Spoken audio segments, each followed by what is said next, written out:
Futures and options on futures trading involve substantial risk and is not a suitable investment for all types of investors. Past results are not necessarily indicative of future results. When I use the word I in this video, it refers to what I teach in my charting course or what I author in my twice daily oral and written updates. Prices shown on charts and quote boards are in real time and take into account all known activity up to this point in time.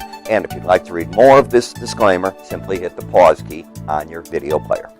Good weekend. Hard to believe we're coming now to the end of July, isn't it? Well, this is your agriculture update for the weekend of Friday, the 20th of July, 2017. And we're getting on to 2:15 p.m. Central Daylight Time. So for the week, we're going to be looking now, as you know, at the weekly chart. We'll start off with the monthly soybeans and then get into the weeklies. And to make a long story short, around 12:30, the weather forecast came out again, and what's taking place is now cooler weather than we had in the past is there. You know, one of the things that can hurt a corn plant is excessive heat at night. We've been getting that. Well, now what starts happening is if you get the cool downs, the plants can revive and come back. There's a whole growth cycle that people don't know about. We have a lot of work here done on that, and these are the things that you watch, especially at this key time, because you're going to either fill the corn, you're not going to fill the corn, the soybean pod's got to do certain things. This is a crucial time. What about the weather? Are we going to get soaking rains or just moderate enough with cooler temperatures to save the crops? Well, you're playing that. And at the end of the day, as I see it, the corn came down hard enough for those that are long, it put in question if should they stay long. And by the way, hit this. We're going to be talking about pivot points at the end of this. I've changed the ad on that a little bit, so hang around for it. I think you'll find it fascinating. All right, so here we are in the monthly soybean. As you can see, you went from $12.08 to $9. You've popped up now and you're into the $10 plus area, the low 10s. It's just a bounce. On the monthly chart, nothing here has changed. You really have to get over this 1080 area in order to get the market to say, nah, there is something more than a bounce going on. When we come to an area chart of closes for the week, you can see that the market is still straight up and away, and it's this week that you got to worry about right here.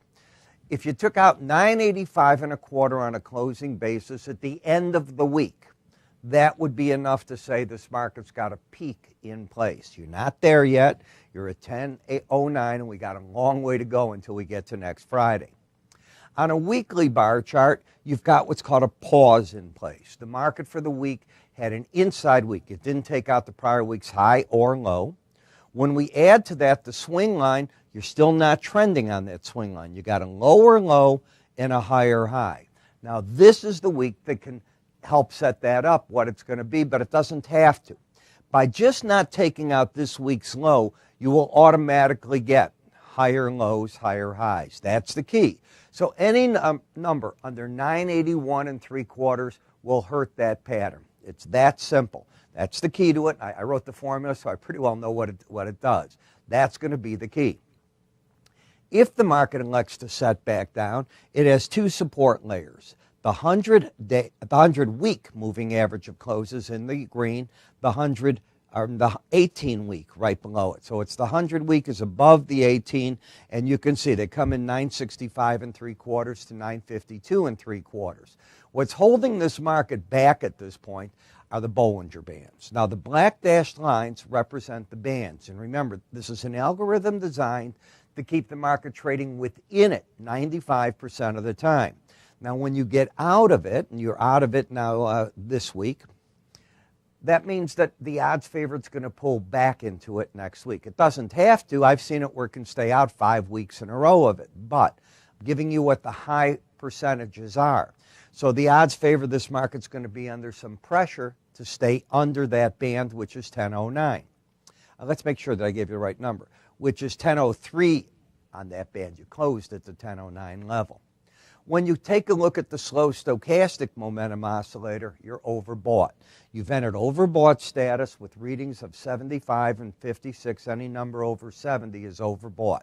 So we have a market that is not trending on the swing line. It certainly has upside bias as it's over the 18-week moving average of closes. It's overbought and into a resistance point at the upper Bollinger Band. In the meal market, we have a pattern of a lower low, a higher high, price up to and fighting right at the upper Bollinger Band and overbought. Pretty similar theme there. In the soybean oil market, a little different thing.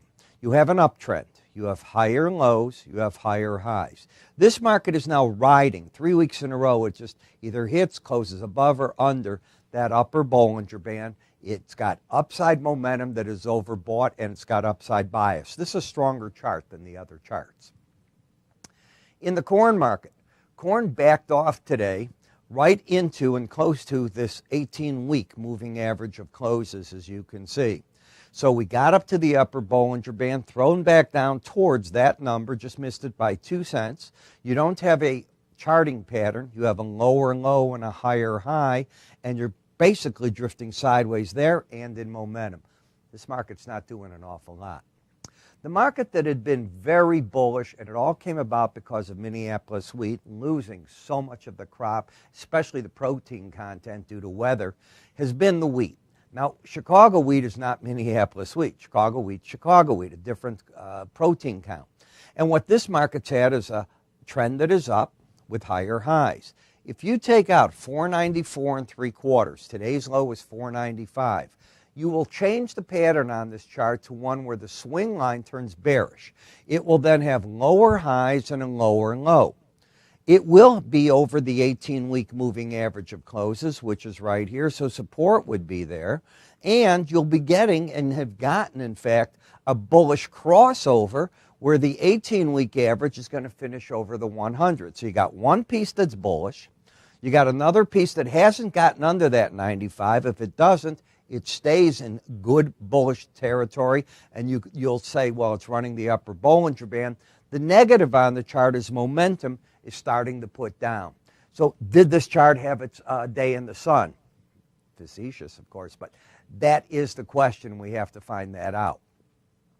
In the cocoa market, the market is fighting a battle here, trying to figure out what it can do one way or the other. It has had a pattern of lower highs.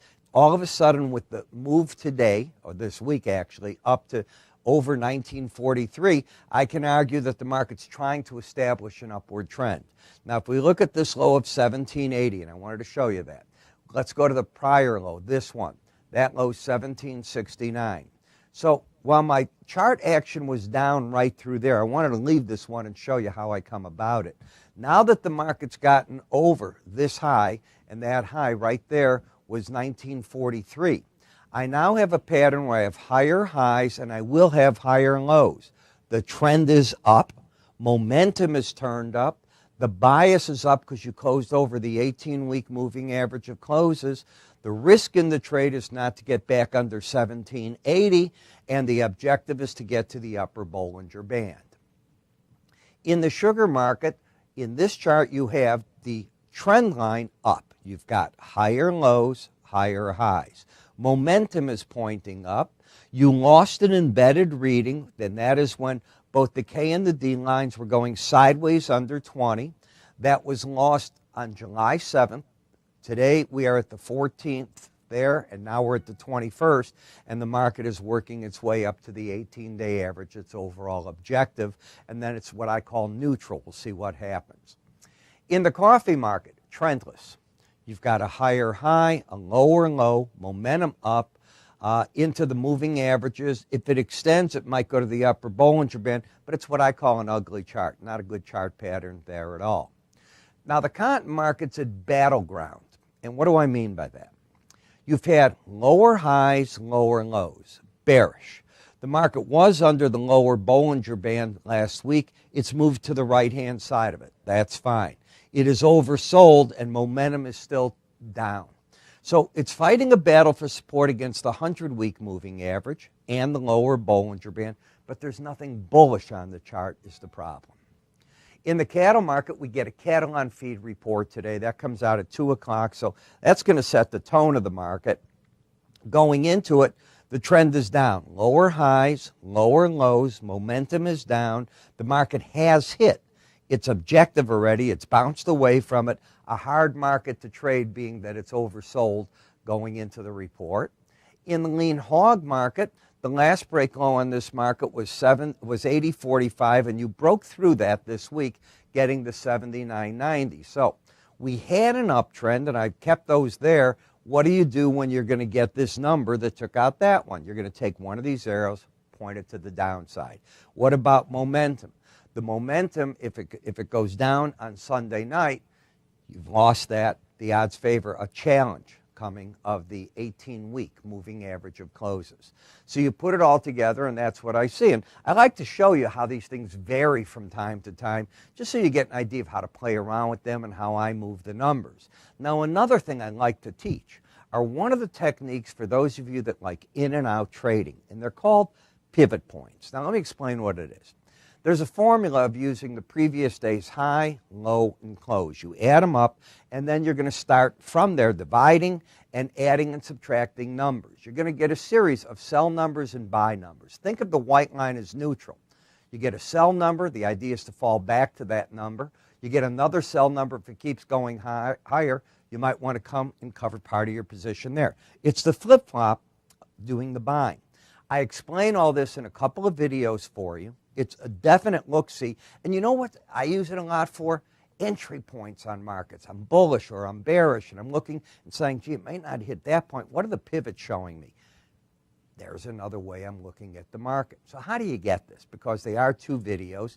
First one's done in a PowerPoint format to show you the formula, how it works, and then I create these lines for you. Then I take you to real charts in the second video and show you the practical application of it. You call us at 866-973-2077. Leave your name and your number. We're not here on Sunday. Do that. You can go to our website at www.iraepstein.com. You'll see a carousel of free offers. This is one of them. You can click up here if you're watching me on YouTube. That'll get it. Or under us on many websites, it says click here for Ira's free offerings. Do so, and away you go. I'm Ira Epstein. You have a great weekend, and I'll see you on Monday.